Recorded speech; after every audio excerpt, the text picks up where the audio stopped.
On est au bout du bief, il fait 500 mètres.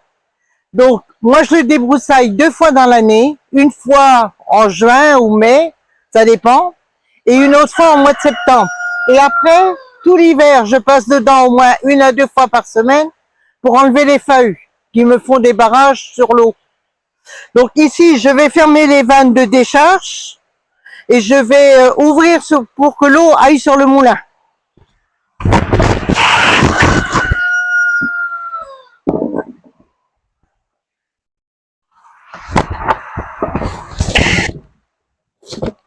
Je vais être obligée de mettre mon sac parce qu'il n'y a pas d'eau assez. Pour faire le barrage parce que le crottin était étanche. Maintenant, bah, on n'en a plus, on met un sac plastique. C'est moins joli.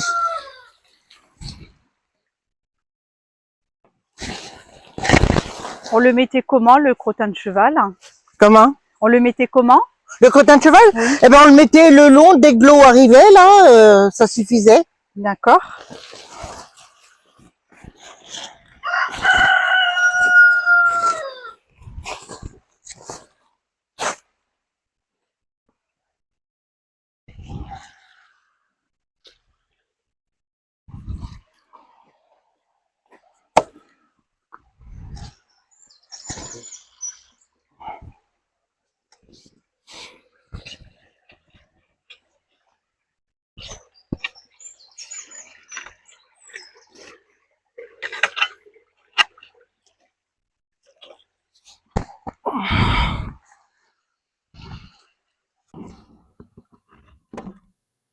Voilà, normalement, l'eau devrait arriver sur le lavoir d'abord, parce qu'on avait un lavoir dans le temps, les gens venaient laver là, tout l'été, parce que l'eau était tout le temps propre, le fait que le moulin tournait tous les jours.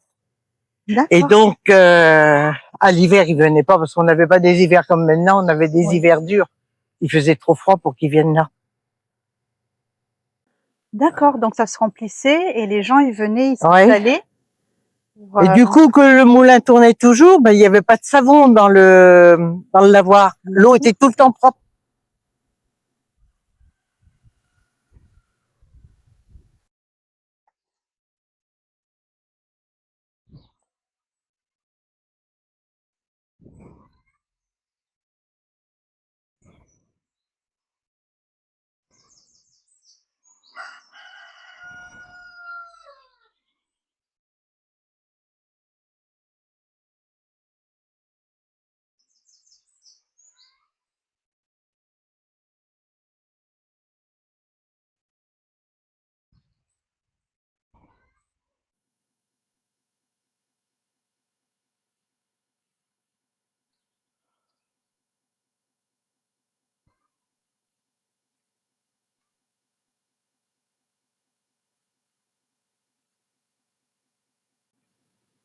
Donc là, on doit attendre que l'eau s'écoule. Ah, ça y est, là voilà, ça y est. Ah.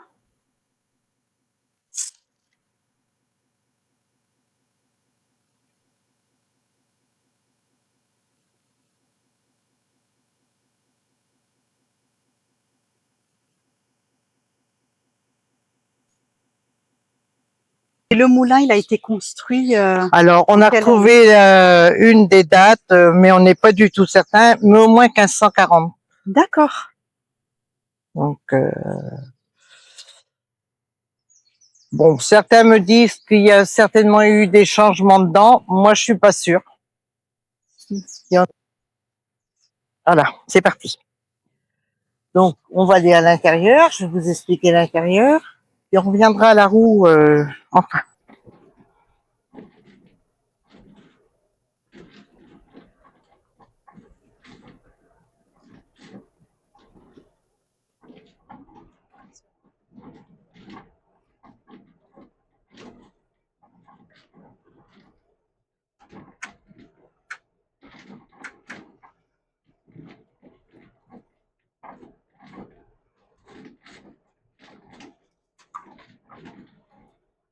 Comment ça fonctionne? Alors, comment ça fonctionne? Donc, voilà, on a mis la roue sur l'eau sur la roue, et c'est la roue qui entraîne tout l'intérieur.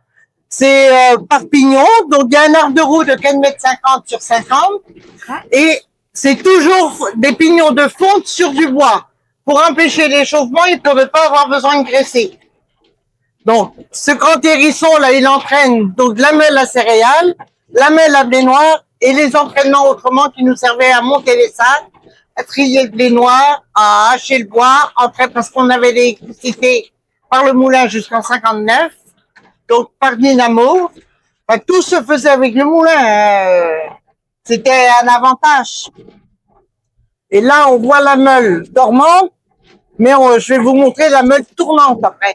D'accord. Qui est là-haut.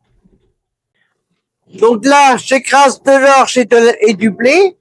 Il faut savoir aussi que ce moulin était un moulin à blé noir et à céréales et on n'avait pas le droit d'avoir de blé dedans. Pour quelle raison? Parce qu'il n'y avait pas de contingent de blé. D'accord. Il y avait certains moulins, c'était blé noir et blé. Ici, c'était céréales et blé noir. D'accord. Donc voilà. Le trieur est donc derrière là-bas. On le voit juste là. Et par une courroie, donc le blé noir est tombé sous la rotonde. Et là, le blé noir était remonté avec la courroie et ses petits godets là-haut. Mais d'abord, les sacs étaient montés avec la chaîne d'ici. Donc, on était toujours deux pour le montage des sacs. Un en bas, un en haut. Ici. La poulie, là, qui n'a pas sa courroie, qui est sautée, c'était la courroie du monte-sac.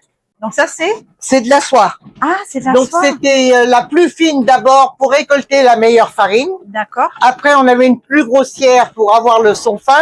Et le gros son tombait dessous. Donc, ça, c'est du gros son de blé noir. Ça, c'est la première écorce du blé noir. Ah oui. Et donc, on faisait que du blé noir. Donc cet instrument, c'était pour trier? Pour trier la farine. D'accord. C'était la sasser, si on veut, quoi. Comment? C'était sasser la farine. D'accord. Retirer le blé noir qu'il y avait dedans. Oui, Donc, oui.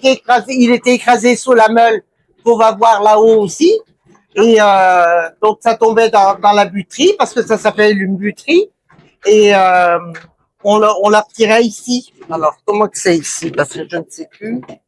Ouais. Alors, par ces petits tiroirs, là, on retirait la farine. D'accord.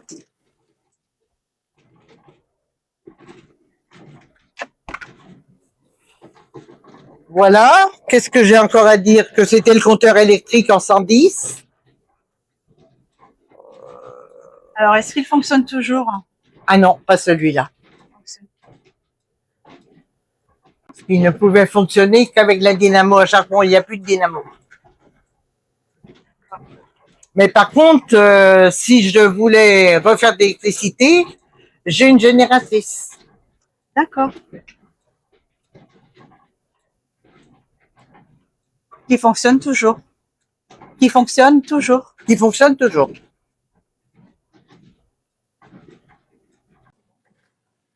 Donc voilà, alors moi c'est l'après-midi, donc je la remplis. Par la force de l'eau, ça fait bouger tout l'intérieur du moulin, donc ça fait secouer le grain qui tombe dans l'œil de la meule. Et par la force centrifuge, le grain est ramené sur les bords de la meule et qui tombe dans le sac. D'accord. C'est impressionnant quand même. Hein. Et la quantité? Alors la quantité, là, je peux dire que dans une heure, elle serait vite s'il y avait beaucoup d'eau. Là, j'en ai peut-être bien pour ma... Donc tout dépend de la quantité de l'eau. Tout ça dépend de l'eau qu'on a. Et encore, je trouve qu'il y en a pas mal. Là. Ça tourne régulier déjà.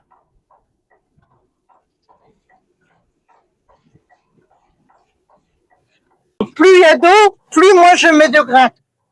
D'accord. Pour que la meule soit toujours recouverte de grains. Et donc là, le grain, il tombe...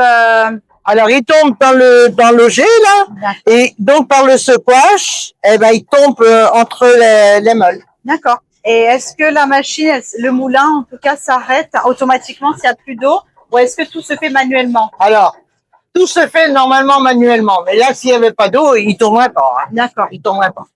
Donc, par contre, si jamais il y a un souci, moi, je suis obligé de courir lever les vannes. Parce que je le risque de tout casser. Oui, d'accord.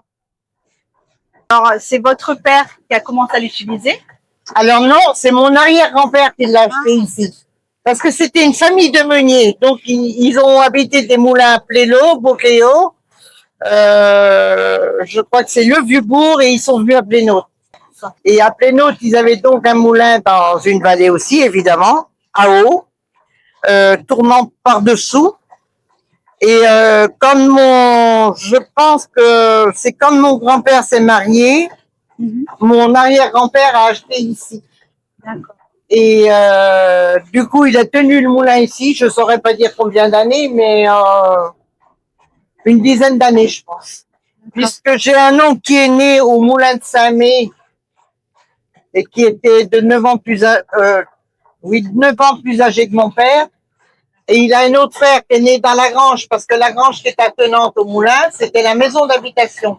Donc il est né là, il avait 50 plus que papa, et papa est né dans la maison en 23.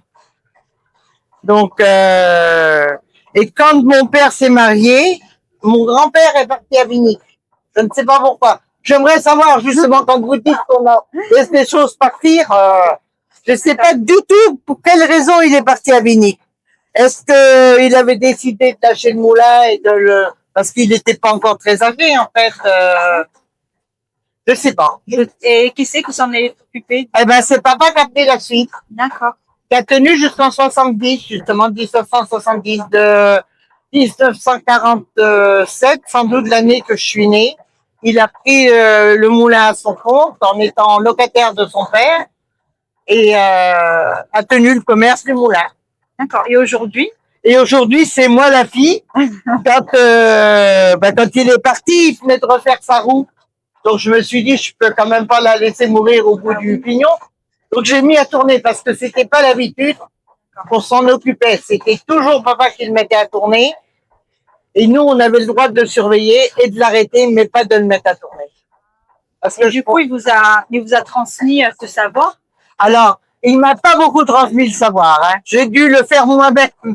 Quand on a levé la meule la dernière fois, alors c'était en janvier 2023, quand il a refait sa roue, je lui ai dit, faut que tu m'expliques comment ça fonctionne.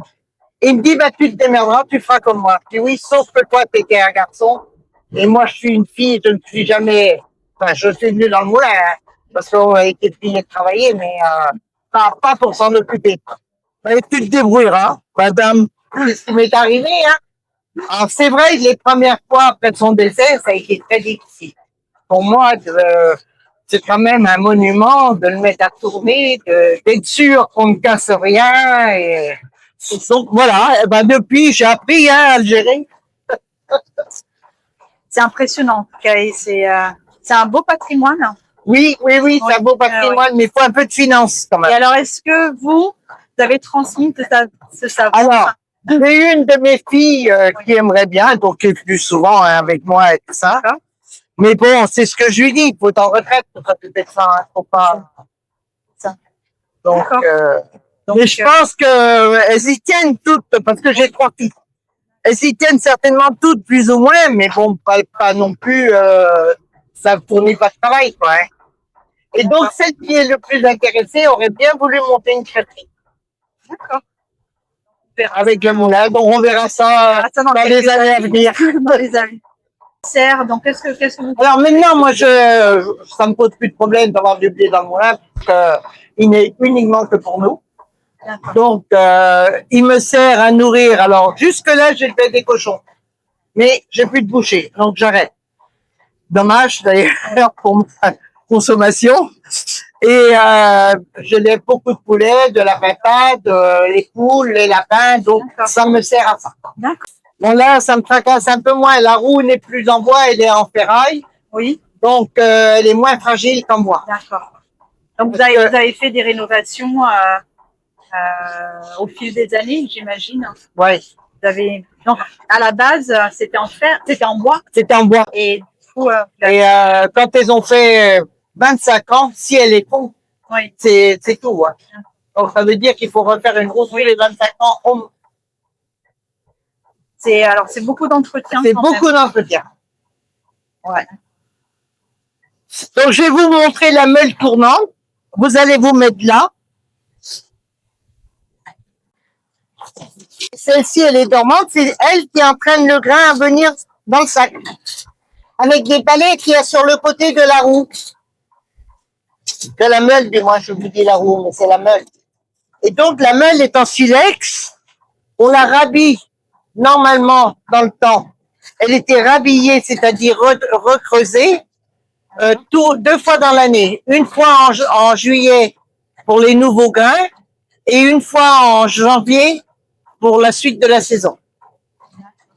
Alors, je sais pas dire combien de tonnes il passait dans le moulin. Moi, quand j'ai fait les cochons et tout ça, j'ai écrasé 5 tonnes dans l'année. 5 tonnes dans l'année, hein? Ouais. Mais là, je ne sais pas dire. Quand ça tournait en plat, c'était certainement une certaine quantité. Oui. Hein. Pour qu'il la rhabille déjà 2 fois, donc on démontait, on enlevait la trémie, l'archure, on posait les barres là autour, et avec le palan qui est là, on levait la meule. D'accord.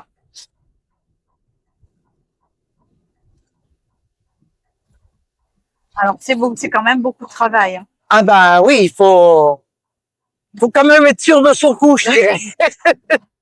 Et alors, vous êtes combien justement de personnes à faire ce revêtement?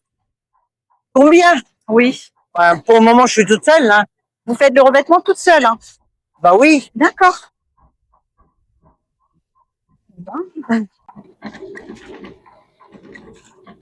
Et donc, pour porter les sacs, il suffit de tirer, c'est-à-dire sur la corde ici. Oui, voilà. Il y a une petite poulie qu'on met dans ici. Donc, quand la courroie est mise sur la poulie, là, on tend avec cette corde et du coup, ça fait monter le sac. Le treuil est au-dessus. D'accord. Donc, on faisait une boucle avec Et un sac pèse à peu près... c'est environ 50 kilos, là. 50 kilos le sac. Ouais. Hein. Et donc, tout ça, vous faites manuellement? Oui.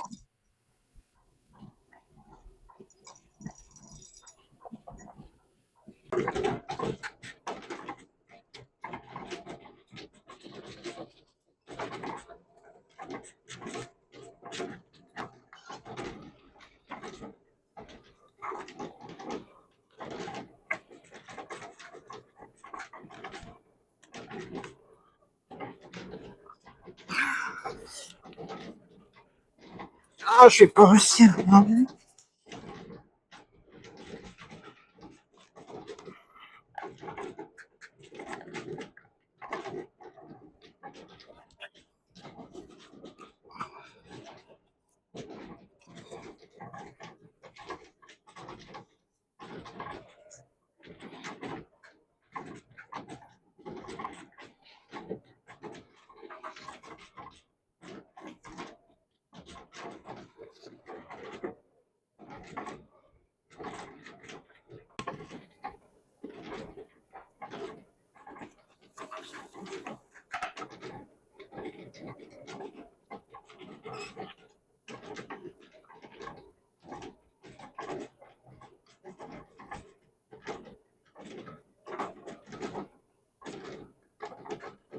Voilà.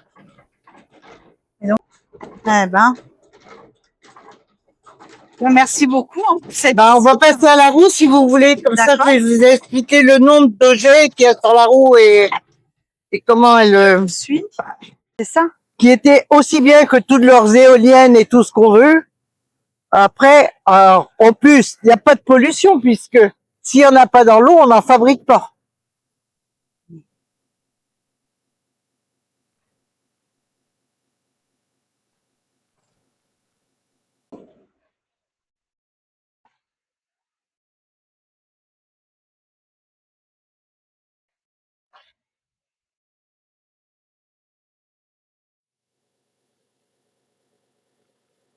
Et il y en avait beaucoup des moulins comme ça? Alors nous, sur, je dirais à peine 2 kilomètres, on en avait 4. Il y en avait un à la ribote, un à Colvé d'en bas, un à Colvé d'en haut et celui-ci. Et petit à petit, Eh ben, chacun a arrêté. Et je pense que les gens gagnaient pas suffisamment leur vie, quand même. Alors, surtout ceux qui avaient qu'un moulin, qui avaient pas... Ici, on avait une petite ferme, en plus. Il y avait du terrain, il y avait des vaches, donc on avait quand même un petit peu de nourriture avec les animaux, quand même. Mais celui qui avait que le moulin, je pense que c'était trop compliqué. C'est vrai qu'avec tout le travail que ça demande, Oui. l'entretien, Ah ouais. donc si c'est pas rentable, forcément. Ben oui, et encore, à l'époque, on parlait pas de rentabilité. Hein. Les gens se contentaient de ce qu'ils avaient. Ils bossaient pour y arriver. Est-ce que certains jeunes s'intéressent justement à reprendre certains moulins? Est-ce que vous entendez parler de jeunes qui sont curieux? Alors, les moulins qui sont rachetés sont plutôt transformés en maison.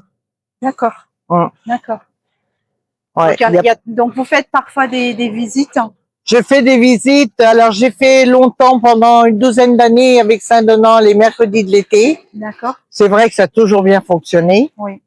Et ben là, j'ai fait une visite pour l'école de Plénaud. Dimanche prochain, j'ai un pique-nique dont les parents étaient aussi meuniers et qu'on connaissait bien. Et les enfants veulent venir pour voir celui-ci avec leurs petits-enfants, et parce que ben eux, le leur a été vendu. Oui. Donc, en tout cas, c'était une très très belle découverte, très très intéressant. Ben, surtout quand on connaît pas, c'est. Et c'est vrai que je suis admirative. Hein.